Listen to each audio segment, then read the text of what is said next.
We are going to switch gears a little bit. Some of you own some real estate that may have some woodland on it. So a few years ago, we were looking at a property, 200 acres up north or west of here in Bedford County, and we started looking around for some kind of a forestry guy, and we landed on Luke here and his associate, Luke Parr. He's part of the Penn Forestry team, and he just really helped us out a lot in managing forestry.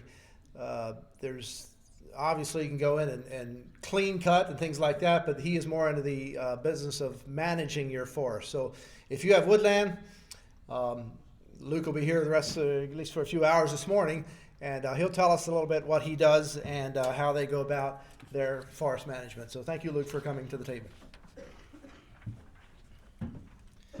Thank you very much, Alfie. I appreciate that. I want to thank Beiler-Campbell for having me come out again. I did this for the first time last year, and had a lot of fun talking to everybody, so I did. Forest management's not something that maybe is talked about a lot or taught in school a lot about, but I enjoy trying to educate people as much as I can.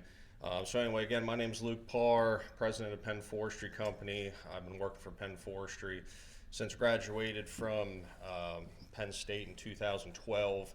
I purchased Penn Forestry last year, so I'm just a little over 1 year and running Penn Forestry.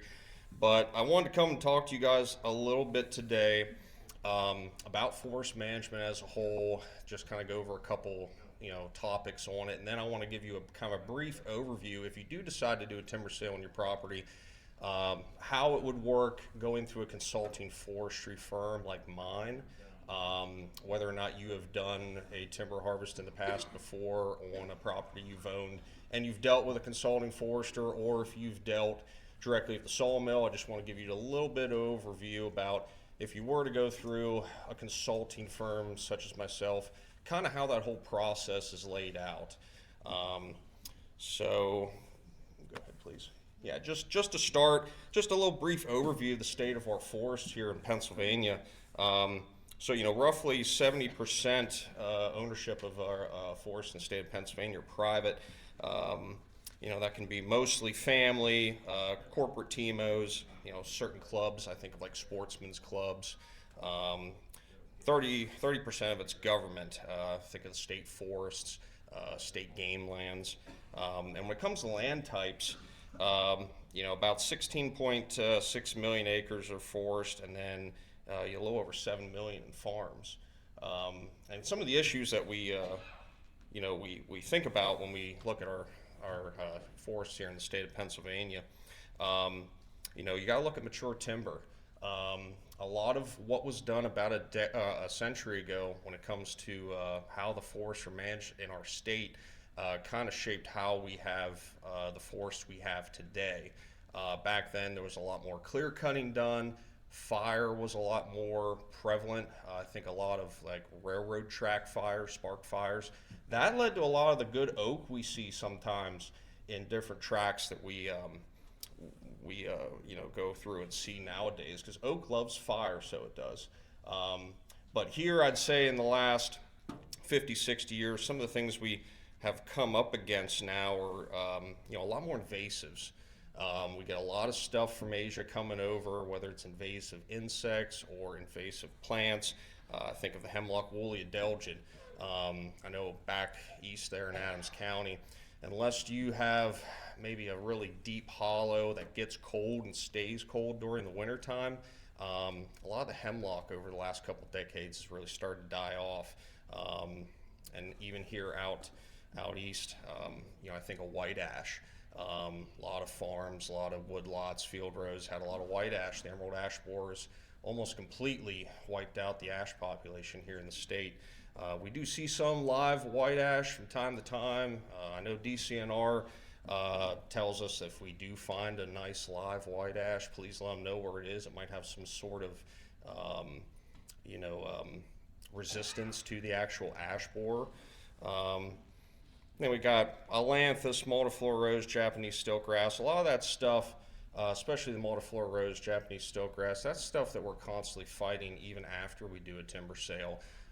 Japanese stiltgrass is really hard to control. A lot of that seed is either in the seed soil, in a seed bank, or a lot of it can be brought in from equipment, whether it's trucks, the skidders, log loaders, anything you're bringing on your property to conduct a timber sale. A lot of times it could get spread by that, even more so than it is maybe by birds, wind, or other types of dispersion factors. All right, so just kind of a little overview here on some forest products that, let's say you do a timber sale. What will my wood end up becoming? What sort of downstream products could it be? List in front of you kind of is in the order of what we see most of it go towards. You know, you think of veneer logs, you think of good grade lumber coming out of nice trees. I know the mat industry, pallet industry, that's kind of a lot of the backbone of our industry. I had a sawmill tell me the other day, when the low grade market is good, everyone's good. When it's down, it affects the entire industry. It's always kind of that, you know, thing you can fall back on as a sawmill. If your low grade's good, then you'll always be able to do good in this industry, no matter how timber prices may go up and down slightly. Firewood, we see a lot of that. Not so much as I think used to be. You know, a lot of people aren't burning as much firewood as anymore. You go 100 years ago, every house in the state was probably heated by a wood stove. Now we don't see it as much. There is some demand though to get some firewood off of topwood and our, you know, topwood and small pulpwood off of our timber sales. But I'd say the firewood industry over the last 100 years definitely kind of, we've seen it go down a little bit in demand. Mulch, there's a couple sawmills that we work with. One in Perry County I know is a real big one. They have a real big mulch market, but that's kind of a niche. Might only be a couple mills in the state that really produce a lot of mulch and have a big mulch demand. And then pulpwood, I think of Gladfelder, or now as it's known as Pixel. Really in the southern half of the state, they're the only ones. If you're going to have a piece of pulpwood taken off your property, 99% chance it's going to Pixel. I know there's a couple upstate Pennsylvania, but most of them, at least here in the southern half, I think it's going to go to Pixel. So we in the industry really hope they continue to operate for decades and decades to come, because it's a good outlet for a lot of that low grade sort of material. So, managing your forest. So if you're going to actually manage your forest, there's a couple different ways that you can look at it. You as a landowner can kind of fit into one of these three sort of topics here. So, you know, biodiversity. I think of maybe managing habitat maybe for white-tailed deer, grouse, turkey. Maybe you want to, try to have something where it's all native. Don't want to have any like ornamentals coming in, or anything like that. Most of the people that we work with, I'd say, would fall into sort of that middle category, timber and wood production. I'd say most of our calls in are, it's been a while since we've had the timber harvested. We want to go through and do another timber harvest. Maybe their father, maybe their grandfather did it 20, 30, 40, 50, 70 years ago. A lot of it could be a source of income. Some of it could be also for managing for wildlife.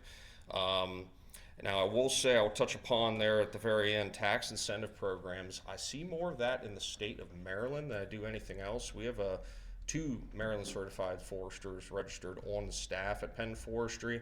I know in the state of Maryland there is a program, Managed Woodland program, where if you have a certified forester write you a forest management plan, or as they call it, a forest stewardship plan, you can end up getting a reduced tax rate. I think what it does is it takes it from residential down to ag. So that'll be a little bit of a tax savings on your property taxes every year. And then we do end up getting some people that, they look at their forest, they really want to manage it for recreation, hiking, biking trails, camping. We've had some people that we want to manage for birds. We had one sale a couple years ago.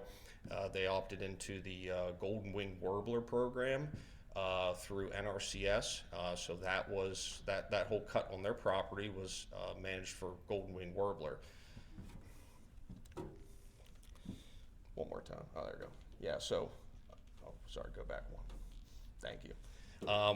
So if you are planning on possibly wanting to do some management on your property, whether it be a timber sale, whether it be a forest management plan, I'm going to kind of give you a brief overview, maybe why you should consider a consulting forester to help you kind of manage your property. So what a forester kind of brings in is kind of a non-biased third party sort of view on things. Like when we have a client call in and they want us to take a look at their property, you know, the kind of the first thing we do when we walk and meet with them is we kind of get an idea, hey, what are your goals? What are your objectives? Is this a renewable source of income? You'd like to be able to do a selective harvest every 20, 30 years. Is this something where you're seeing a lot of mortality maybe? I think of gypsy moth damage in the oak. Are you seeing something that concerns you and maybe we have to do a salvage cut? So a lot of that sort of stuff is what you as a forester are asking your client the first day you kind of walk out and meet with them.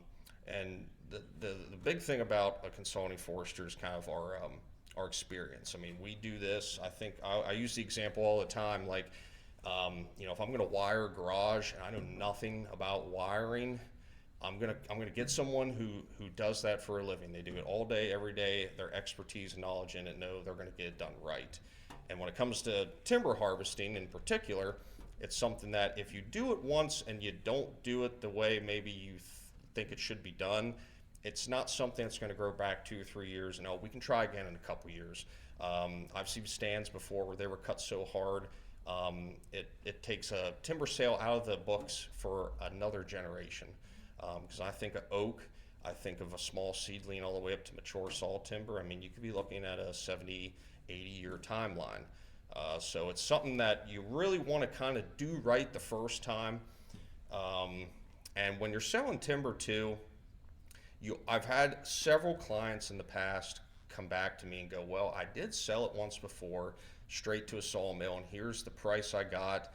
I talked to some people years down the road, kind of compared numbers with maybe my neighbors, my family, my friends, and Luke, I feel like I didn't get the right price. So that's kind of another reason why, if you're going to do it, I'd really like to see you as a client get the fairest price you can for your woodland and for your timber.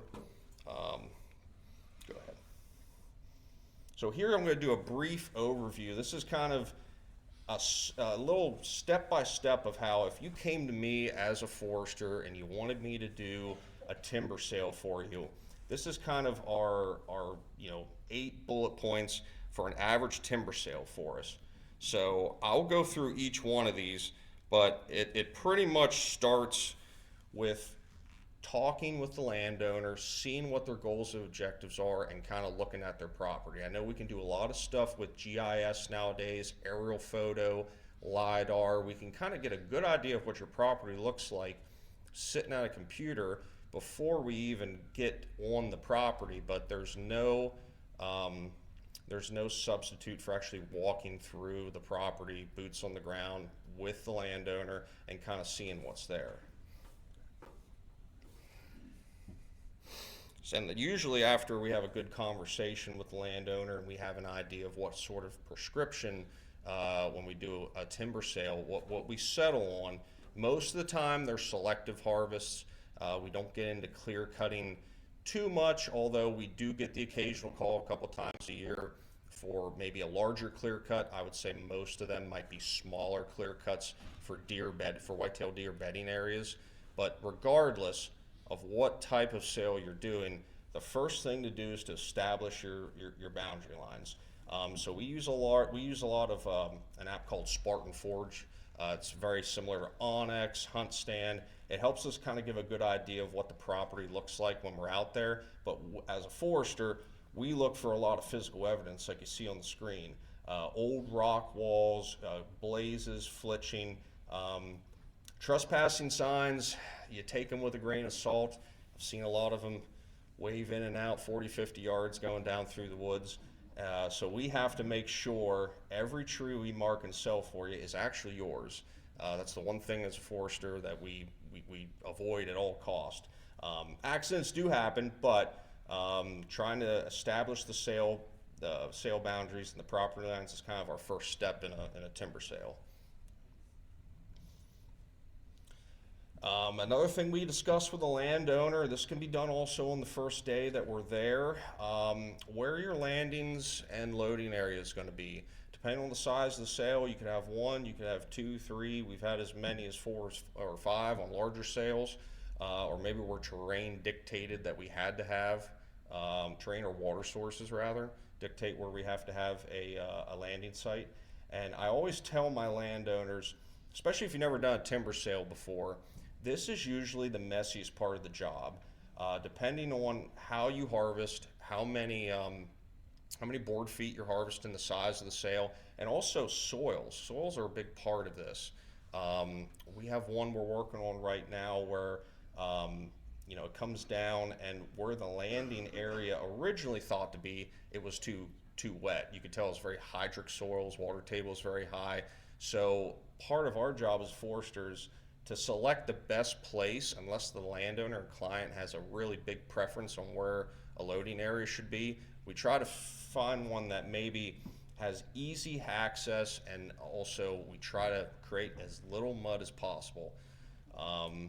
So that is where I always tell people, look for this to be your messiest place. If we're doing a timber sale and you live, you have a house that's really close to it, and maybe you don't want to look out your window and see a messy log landing every day. Maybe that's something yourself as the client, me as the forester, should consider before, as we're selecting these loading areas.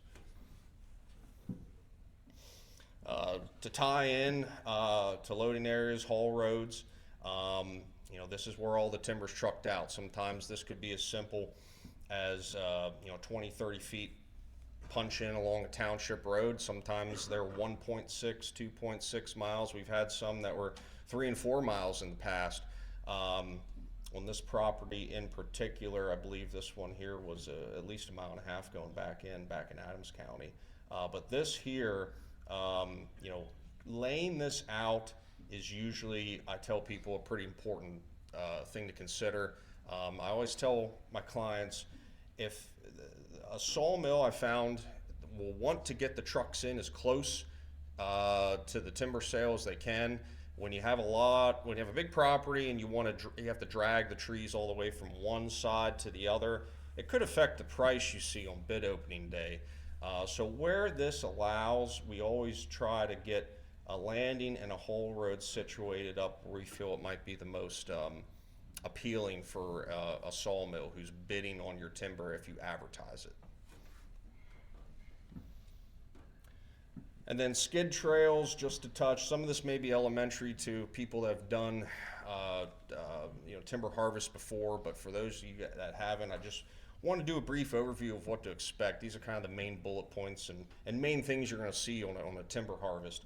But your skid trails, this is going to be the network of trails that's going to come into the landing. Usually what we typically see on a timber sale, almost like a stream feeding into a river, you're going to have a network of small, maybe lightly used skid trails that all blend into kind of one that's maybe the main skid trail that goes into your landing.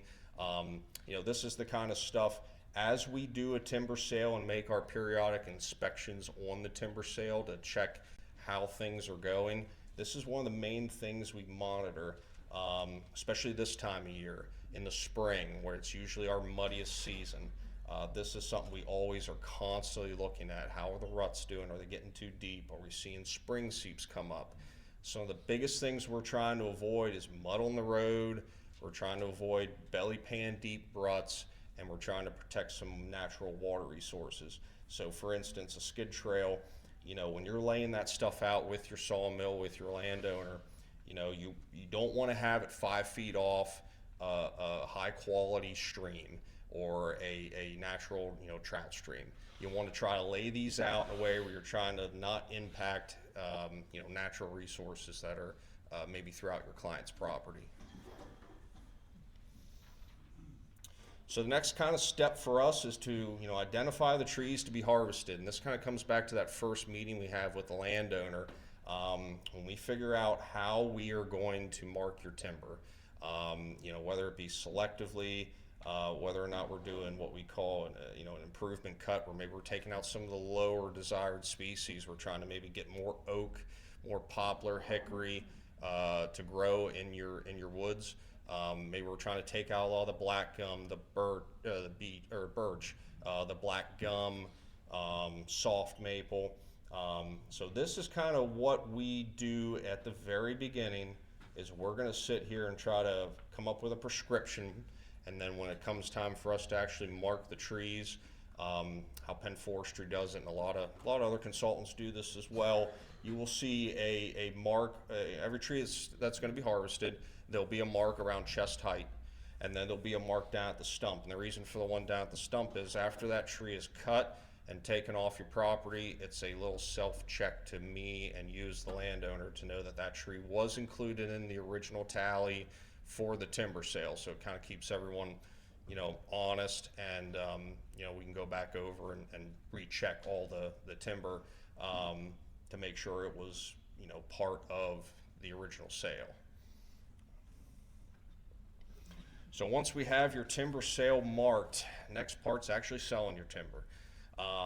So there's two different ways we can actually do this. I would say most of our timber sales are lump sum bid timber sales. We actually advertise them. And what we usually do is, before we advertise a sale, we'll run your numbers through the Penn State Timber Market Report for the most newest quarterly values, try to get the most up-to-date pricing we can for you. We use that in comparable sales. Sometimes Penn State's Timber Market Report has been off. I've noticed that in the past. Experience and other sales that you have sold recently that are similar and comparable, that's what we kind of use to give you a good rough idea before we put it out to bid. That way you, as the landowner, and me as the forester, kind of know what to expect when it comes bid opening day and we see the bids that roll in. Now, when we prepare a timber sale advertisement, we're sending this out to usually a couple hundred people. I think of, my home county of Adams County. If I'm doing a typical timber sale in Adams County, what I'll do is I'll send a mailer to everybody that's that touches Adams County, and maybe some areas I know that are populated with higher sawmills. Perry County, Mifflin, Juniata, go up in there to the Big Valley. A lot of sawmills up in that way are very interested in timber.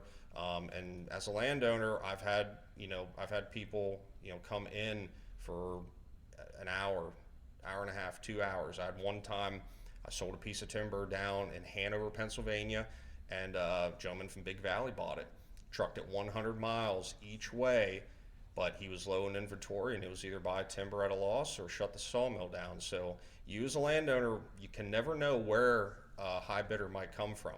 It might not always be the sawmill that's 20, 30 minutes down the road or within a short drive of your house. When you advertise something like this, the hope is to cast a wide net and see maybe who has an interest or a need for your timber. And hopefully it all lines up. Maybe they have a good market for the species that are most prevalent on your property. So you never know what sawmill might have interest. So that's why when we advertise, we usually cast a pretty wide net when we go and advertise for your timber sale. And then when you have a high bidder on your timber sale, and usually how it goes for us is we'll have an advertisement period of about 4 weeks. So let's say I mark a piece of timber for you. We get together before I advertise it. We're both on the same page. We have an idea of, what is this worth? What do we think the bids will come in at? I'll advertise it, conduct a bid opening for you, and then at least with us, Penn Forestry, we give you 7 days to think it over. I usually call my client on the day of the bid opening. It's usually 1 o'clock on a weekday. And what I'll do is I'll tell them my initial thoughts on the price, whether I'm happy, whether I'm not happy with it, and then I will give them an idea of the sawmill and if I've worked with them before. If you do this long enough, chances are you'll have worked with about everyone who buys timber in the state of Pennsylvania eventually. Whether their sawmill and their cutter is someone I have good experience with, maybe I haven't had such good experience with, I'll tell you that and give you, as much information as I can. That way you can think about it during that 7 days. So we'll send you the packet information with the bid opening. And if you have any questions during that 7 days, you can talk it out. And then if you're happy with the bid opening and you accept it, the next step is going to written contracts. So our written contract has been roughly the same contract that we've had since 1960. It's had a couple of changes over the years, but it's been pretty much our constant contract.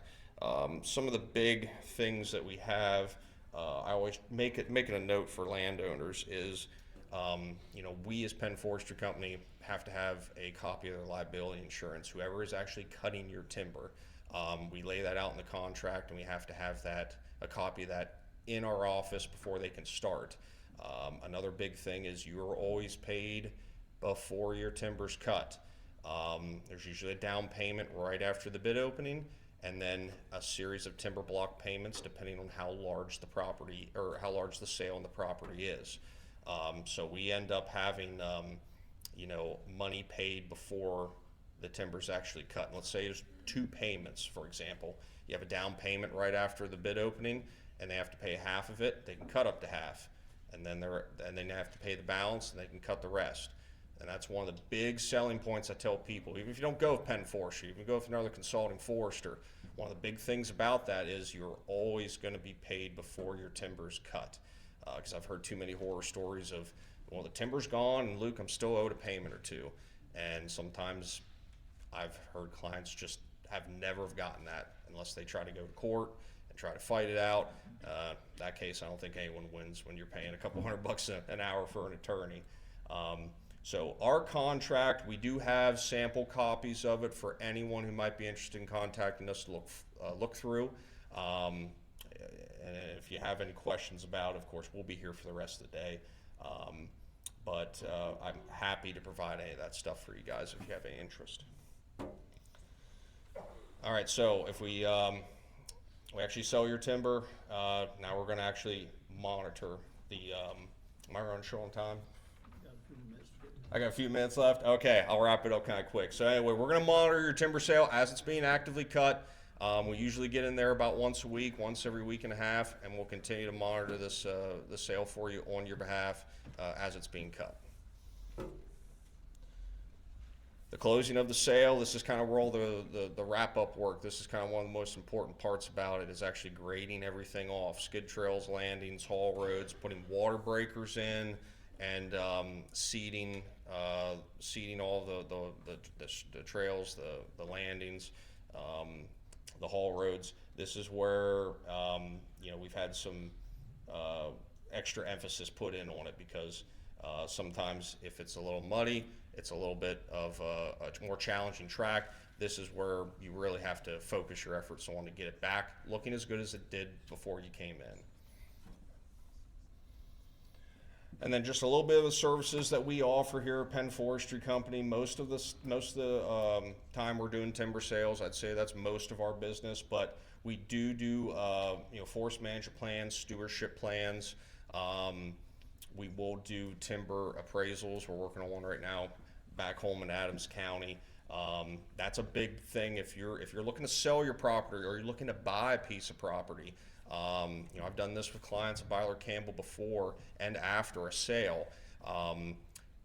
The value of the timber on your property has an inherent value. It should be considered in the overall value of a piece of property.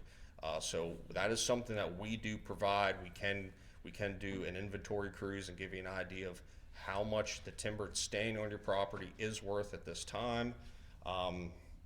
And then sometimes we do trespass appraisals. We don't get into that too much, but it is a service we offer.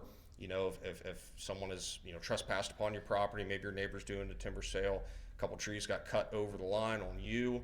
We do act as expert witness in court. We can do timber theft appraisal for you, and then you know, we do some wildlife and estate planning as well. We have done some capital gains appraisals.